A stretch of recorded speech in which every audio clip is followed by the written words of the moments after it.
Jia Luo memberikan kesempatan, dan Feng Tianxing secara alami menyatakan posisinya untuk pertama kali. Murid itu harus mencoba yang terbaik untuk meminta maaf kepada tuannya atas perilaku bodoh sebelumnya. Jia Luo tertawa keras dan melambaikan tangannya dengan cepat. Tidak perlu menebus kesalahan. Peluang di dunia ini adalah mereka yang ditakdirkan untuk mendapatkannya. Aku kehilangannya. Itu hanya takdir dan bukan buatan manusia. Saya telah mengatur agar orang-orang merilis berita, dan biarkan penguasa kota dari kota utama terdekat bekerja sama dengan Anda. Saya pikir dengan kefasihan Anda akan dapat meyakinkan setan-setan itu klan. Biarkan mereka setia kepada Anda dan melayani Anda dan saya. Feng Tianxing langsung bangun. Jika Tuan tidak memiliki perintah lain, murid akan mulai sekarang. Melihat Feng Tianxing bertindak sangat keras, Jia Luo buru-buru menariknya kembali. Jangan terburu-buru, tunggu saja mereka datang. Mengapa kamu berlari dan menurunkan dirimu sendiri? Sebagai seorang guru, aku akan berbicara denganmu sendirian. Baru saat itulah Feng Tianxing duduk, dengan tatapan rendah hati mendengarkan dengan penuh perhatian. Tuan, tolong beritahu saya. Jia Luo cukup bangga. Benar saja, tebakannya saat itu benar. Umat manusia di belakang layarlah yang ingin memisahkan mereka berdua dan memperjuangkan kesempatan untuk kebangkitan umat manusia. Untungnya, saya tenang saat itu, dan tidak merobek wajah saya dan putus dengan Feng Tianxing. Sekarang masih ada ruang untuk bermanuver. Murid yang paling dibanggakannya ini tentu saja perlu berkultivasi dengan baik. Saya tidak tahu sesuatu tentang guru. Apa yang Anda maksud dengan ras manusia yang Anda besarkan di penangkaran? Sejauh yang saya tahu, kekuatan mereka tidak baik, dan tubuh mereka sangat lemah. Ini semua adalah masalah. Setelah memikirkannya sebentar, Feng Tianxing tahu bahwa Jia Luo belum pernah ke wilayah di bawah yurisdiksi umat manusia. Bayangkan saja, bagaimana mungkin iblis yang sombong yang bahkan mengaitkan kegagalannya sendiri dengan takdir akan berkeliaran di sekitar wilayah umat manusia secara langsung, dan paling banyak hanya menggunakan latihan acak, berpikir bahwa semuanya akan baik-baik saja. Penghinaan semacam ini adalah alasan mengapa Feng Tianxing berani menempatkan umat manusia di sisinya. Jia Luo pasti tidak akan melihatnya lebih dekat. Setelah dia tahu bahwa ras manusia seperti itu ada, dia bahkan tidak repot-repot melihatnya sendiri. Karena dia sangat yakin bahwa dia bisa membasmi semua semut ini hanya dengan satu gerakan. Rasa percaya dirinya memberi umat manusia kesempatan lain untuk bernafas. Feng Tianxing berkata dengan cepat. Sejak para murid menginvasi kehampaan dan menemukan bahwa umat manusia mudah digunakan, mereka memiliki ide untuk mengutak-atik lebih banyak metode dari umat manusia, tetapi sekarang hasilnya minimal.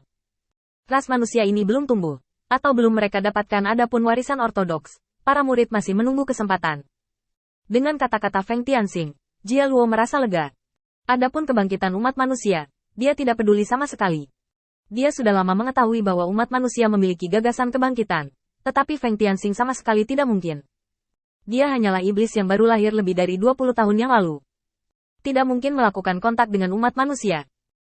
Bahkan leluhur Feng Tianxing sepenuhnya diperiksa, tidak setiap riwayat kontak dengan manusia. Bagaimana ras iblis seperti itu bisa bekerja sama dengan kebangkitan umat manusia? Oleh karena itu, Jia Luo sangat lega tentang Feng Tianxing, dan tidak memiliki kekhawatiran lain sama sekali. Yah, kamu harus tidak menonjolkan diri tentang ras manusia ini, dan jangan menyebarkan masalah ini. Dengan persetujuan Jia Luo, Feng Tianxing menghela nafas lega. Selama ras manusia ini dilestarikan, semuanya akan baik-baik saja. Selama Feng Ming masih ada, kartu truf terbesarnya masih ada, dan semuanya masih mungkin. Ini adalah perbedaan paling mendasar antara ras manusia dan ras iblis. Justru karena umat manusia pada awalnya lemah sehingga sulit untuk bertahan hidup di dunia ini, yang membuat umat manusia lebih sadar akan kekuatan suatu kelompok. Namun, ia memiliki pengejaran utama kekuatan pribadi. Mereka tidak dapat memahami mengapa umat manusia dapat mempercayakan hal yang begitu penting kepada orang lain. Sama seperti umat manusia tidak akan pernah mengerti mengapa ras iblis begitu berani di medan perang, mengabaikan kematian mereka sendiri, bahkan jika mereka tidak melakukannya. Alasan untuk memperjuangkannya. Perbedaan antara kedua ras tersebut jelas muncul di benak Feng Tianxing saat ini. Ini mungkin solusi sebenarnya, menggunakan pemikiran ras manusia untuk bersaing dengan pemikiran ras iblis. Jia Luo melambaikan tangannya sebelum bangun. Sebagai seorang guru, masih ada beberapa hal yang perlu diurus. Ngomong-ngomong, aku ingin mendengar pendapatmu tentang keluarga utara dan bagaimana memperlakukan mereka. Gagasan seorang guru adalah membunuh mereka sebagai contoh. Feng Tianxing berpikir sejenak sebelum berbicara. Pendapat murid itu bertentangan dengan pendapat tuannya. Nusi Qianyuan adalah salah satu keluarga iblis besar, dan keberadaan mereka memiliki pengaruh yang besar. Pertahankan mereka, dan beri mereka kebaikan dan kekuatan. Yang terbaik adalah membiarkan mereka mengirim orang untuk bergabung dengan tentara tuan. Ini manfaat ini tidak dapat diabaikan. Begitu mereka menundukkan kepala, itu berarti sebagian besar keluarga iblis akan menundukkan kepala, Guru tidak membutuhkan mereka semua untuk menghormati Anda. Yang Anda butuhkan adalah mereka harus mengirim pasukan untuk Anda dan harus membayar keputusan Anda. Akan cukup. Populasi juga merupakan sumber daya yang sangat penting. Galo mengangguk sambil berpikir. Lalu menurutmu batas apa yang harus dihukum? Kali ini mereka membuat keributan besar. Feng Tianxing dengan cepat bersujud dan menundukkan kepalanya. Saya juga meminta Tuan untuk menghukum. Murid ini memiliki kesalahan yang tidak dapat disangkal. Jia Luo langsung membantu Feng Tianxing. Tianxing, jangan seperti ini. Karena kamu dan aku berada dalam hubungan guru-murid, guru akan melindungimu apapun yang terjadi. Hanya orang luar yang harus mengikuti aturan, dan kami tidak membutuhkannya. Sedikit kesalahpahaman, itu akan diselesaikan secara alami. Pada saat ini, Feng Tianxing juga menyadari bahwa Jia Luo tidak membeli murid-muridnya dengan beberapa keuntungan, tetapi sikap ini unik di antara iblis, memperlakukan murid seperti anggota keluarga. Titik awal Jia Luo benar, dan kekuatannya juga sesuai. Jika dia tidak dapat membentuk kekuatan saat ini, saatnya Feng Tianxing meragukan kognisinya sendiri. Ini pasti seseorang yang harus diikuti, setidaknya di mata iblis. Melihat Feng Tianxing menundukkan kepalanya dan tidak berkata apa-apa, Jia Luo menghiburnya dengan lembut. Tianxing, menjadi seorang guru sebenarnya siap secara mental. Anda belum mengalami banyak hal. Tidak dapat dihindari bahwa Anda akan membuat beberapa kesalahan dalam hal-hal yang belum pernah Anda alami.